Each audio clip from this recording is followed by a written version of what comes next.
میرے بھائیوں اور بہنوں، ہم اللہ تعالیٰ پر ایمان رکھتے ہیں اور قیامت کے دن پر بھی یقین رکھتے ہیں۔ ہم جانتے ہیں کہ پیدائش سے پہلے ہم اللہ تعالیٰ کے ساتھ تھے، اس جگہ جہاں اس نے ہمیں رکھا، اس شکل میں جس میں اس نے ہمیں چاہا۔ پھر اپنی حکمت اور قدرت کے ذریعے اس نے ہماری روحوں کو ہمارے جسموں میں پھونکا اور ہمیں زمین پر ایک مقصد کے تحت پیدا کیا۔ اللہ تعالیٰ اس مقصد کو یوں بیان کرتا ہے، میں نے انسانوں اور جنات کو صرف اپنی عبادت کے لیے پیدا کیا۔ میں اس کی وضاحت بعد میں کروں گا، لیکن پہلے قرآن کی ایک اور آیت پر غور کریں۔ ہم تمہیں ضرور آزمائیں گے کچھ خوف، بھوک، مال، جانوں اور پھلوں کے نقصان سے، اور صبر کرنے والوں کو خوشخبری دے دو۔ اسی طرح سورۃ العنکبوت میں اللہ فرماتا ہے، اور ہم نے تم سے پہلے لوگوں کو بھی آزمایا تاکہ سچوں اور جھوٹوں کے درمیان فرق معلوم ہو۔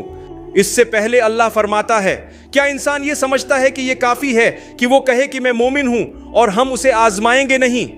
اللہ ہمیں واضح طور پر بتاتا ہے کہ ہر دن ہمارے لیے ایک موقع ہے کہ ہم اللہ کو یہ دکھا سکیں کہ ہم سچے مومن ہیں، اور ہم اس دن کا انتظار کر رہے ہیں جب ہم اللہ کے سامنے لوٹ آئے جائیں گے۔ اللہ ہر روز آپ کو آزمائے گا۔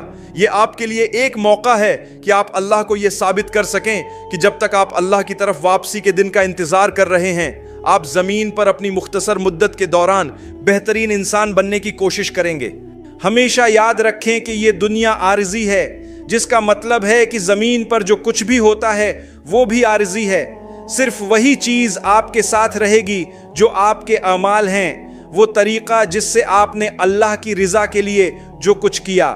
نیک اعمال آپ کے ساتھ آئیں گے اور کئی گنا بڑھ جائیں گے، جبکہ برے اعمال اللہ کی مغفرت کے ذریعے معاف ہو سکتے ہیں یا آپ کے ساتھ چمٹ جائیں گے اور پچھتاوا بن جائیں گے۔ لہٰذا جتنا ممکن ہو سکے اچھے اعمال کریں۔ میرے بھائیوں اور بہنوں، بہت سے لوگ صرف اس وجہ سے ایمان کھو رہے ہیں کہ وہ جن مشکلات سے گزر رہے ہیں ان کو کوئی راستہ نظر نہیں آتا، یہاں تک کہ وہ خودکشی پر غور کرنے لگتے ہیں اور کبھی کبھی اسے انجام بھی دے دیتے ہیں۔ اللہ ہمیں محفوظ رکھے، آمین۔ ایک بات یاد رکھیں، اللہ نے خودکشی کو سختی سے حرام قرار دیا ہے۔ قرآن میں واضح طور پر فرمایا، اور اپنی جانوں کو مت مارو، بے شک اللہ تم پر بہت رحم کرنے والا ہے۔ دیکھیں کہ اللہ نے خودکشی کے مسئلے اور اس کے ذکر کو اپنی رحمت سے کیسے جوڑا ہے۔ ہمیں یہ جاننا ضروری ہے کہ اللہ کی رحمت اس مسئلے سے بڑھ کر ہے جو ہم پر آتا ہے۔ کبھی کبھی ہمیں بڑے مسائل کا سامنا ہوتا ہے اور ہمیں لگتا ہے کہ کوئی راستہ نہیں بچا، جیسے کبھی کوئی نوکری کھو بیٹھتا ہے اور اسے نہیں معلوم کہ آمدنی کہاں سے آئے گی۔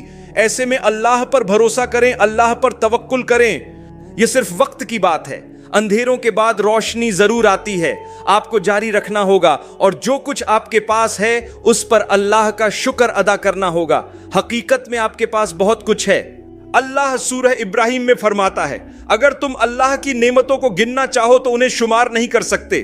بے شک انسان بہت ہی ظالم اور ناشکرا ہے، لہٰذا اللہ کا شکر ادا کریں۔ دیکھیں کہ اللہ نے آپ کو کیا دیا ہے۔ اس نے آپ کو بہت کچھ دیا ہے۔ آپ کی سننے کی صلاحیت، دیکھنے کی صلاحیت، آپ کی ناک، آپ کا چہرہ، سب کچھ اللہ نے آپ کو آپ کا جسم اور اعضاء عطا کیے ہیں۔ اور اگر آپ بیمار ہیں یا آپ نے ان میں سے ایک یا دو چیزیں کھو دی ہیں تو بھی اللہ نے آپ کو باقی سب دیا ہے۔ اللہ نے آپ کو بہت کچھ عطا کیا ہے۔ آپ کے پاس ایک جگہ ہے جہاں آپ رات کو سو سکتے ہیں، اور آپ کے پاس اتنا کھانا ہے کہ آپ زندہ رہ سکیں۔ یہ بنیادی ضرورتیں اللہ آپ کو مہیا کرتا رہے گا، چاہے آپ مصیبتوں اور پریشانیوں کا سامنا ہی کیوں نہ کر رہے ہوں۔ آپ کو اپنی طرف سے کوشش کرنی ہے اور اللہ باقی سب سنبھال لے گا۔ میرے بھائیوں اور بہنوں، یاد رکھیں کہ زندگی میں کوئی بھی مسئلہ ایسا نہیں جس کے لیے ہمیں خودکشی کی ضرورت ہو۔ یہ بالکل عام بات ہے کہ کبھی کبھی انسان کا دل اداس ہو جائے، کبھی زیادہ سوچنے لگے یا تھوڑی سی بے چینی محسوس کرے۔ یہ سب انسانی زندگی کا حصہ ہے۔ اللہ پر بھروسہ رکھیں، سب سے پہلے اللہ پر ایمان رکھیں اور یہ یقین رکھیں کہ اللہ آپ کے معاملے کو حل کرے گا۔ ہر شخص مشکلات سے گزرتا ہے۔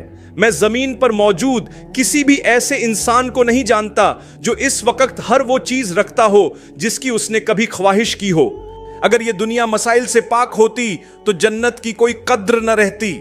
جب ہم پہلے ہی ایک ایسی جگہ رہتے جہاں کوئی مسئلہ نہ ہوتا تو پھر جنت میں جانے کا کیا مقصد ہوتا؟ لہٰذا